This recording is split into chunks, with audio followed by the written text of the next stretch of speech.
2009 онд гарсан Orphan хэмээх сэтгэхүйн аимшигын кинод өгүүлэгддэг үйл явдал Америкийн нэгдсэн улсын Индиана мужийн нэгэн гэр бүлд тохиолджээ.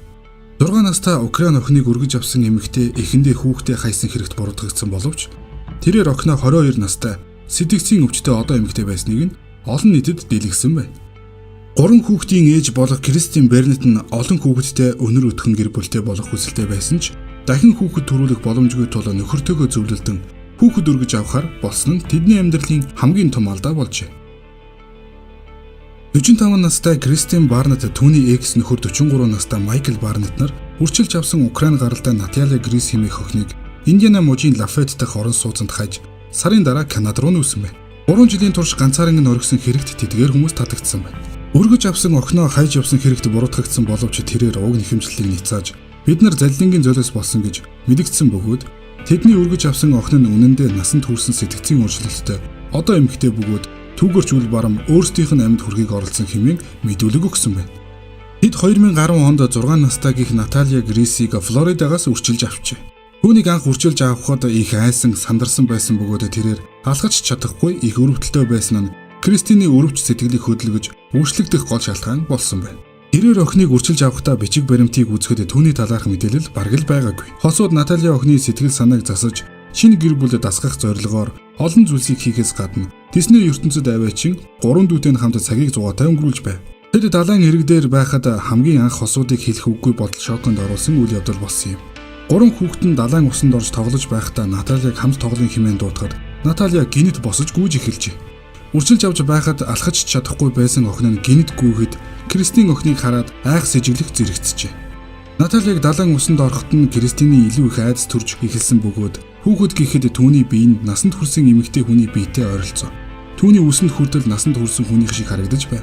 Мөн тэрээр хүүхэлдэйн тоглоомноос зайлсхийж аль болох өсвөр насны охидын хамт олон хайх бөгөөд Украин хэлээр том хүн шиг ярьж байсан нь хамгийн ихэр гэр бүлийг айлгаж байсан байна.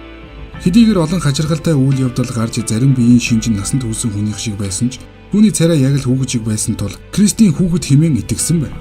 Өргөж авснаас жилийн дараа тэрээр ээж болох Кристинийг цахилгаан удастай хашаараа түлхэж, кофенд нь хортой цайруулагч нундаг хийж, Майклыг унтаж байхад нь хутгална гэж сүрдүүлэх зэрэгт хажин хавир гаргаж эхэлжээ. Хожимын шалгалтаар Наталья гих охин 2003 оны 9-р сарын 4-ний өдөр Украины гэр бүлд үрчлүүлж байсан бөгөөд үржилж авсан эцэг эх нь гэнэт түүнийг орхисон байна. Кристин Daily Mail-д өгсөн ярилцлагад тэрээр зураг зурж байхдаа гэр бүлийнхээ гишүүдийг хөнөөж тэдний хүнжлөөр ороогоод арын хашаанд хаяж байгаа утга бүхий зургийг зурдаг. Бид унтахдаа гэрийнхээ бүхэл хурц үзүүртэй зүйлсийг нууж унтдаг байсан. Тэрч бүхэл кофенд хортой цайруулагч нундаг хийж байхыг нь хараад түүнээс юу хийж байгааг асуухад би чамайг алах гэж хичээж байна гэж хэлдэг байсан гэж. Мөн тэрээр Наталья бол насанд хүрсэн эмэгтэй хүн. Түүний сарын тэмдэг нь ирдэг. Том хүнийх шиг шүттэй. Тэр манад ирснээс хойш 1 см ч өсөөгүй хэмээсэн байна. Эдгээр явдлуудын дараа Натальяг тэдний амьдардаг дүүргийн сэтгцийн эмнэлгийн харай хяналтанд ор байлгаж эхэлсэн билээ. Улмаар сэтгцийн эмч нар Наталья Грисийг 1989 онд төрсөн болохыг баталж шүүхээс түүний төрсөн гэрчлэгийг өөрчлөхийг шаардж. Гэвч өнгөрсөн 9-р сарын 11-нд Натальягийн 2010 онд буюу айлд үргүүлэхийн өмнөхөн хийлгэсэн ясны шинжилгээнд үндэслэн Майкл Кристин нарыг хүүхдийн эсрэг гэмт хэрэгт буруутган шүүхэд дуудсан байна.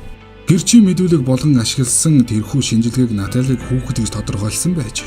Майкл Кристин нар тэрхүү шинжилгээний үр дүн хүлээн зөвшөөрдөггүй бөгөөд өргөмөл охиныхоо залилан илчлэхийн тулд эцсийн хүртэл явна гэдгээ хэвлэлийнхэнд ярьжээ. Шүүхээс хосуудын асан хамгаалагчаас татгалзах өргөдлийг хүлээн авч Натальяг асан хамгаалах эрхийг хэрэгсэхгүй болгосон байна.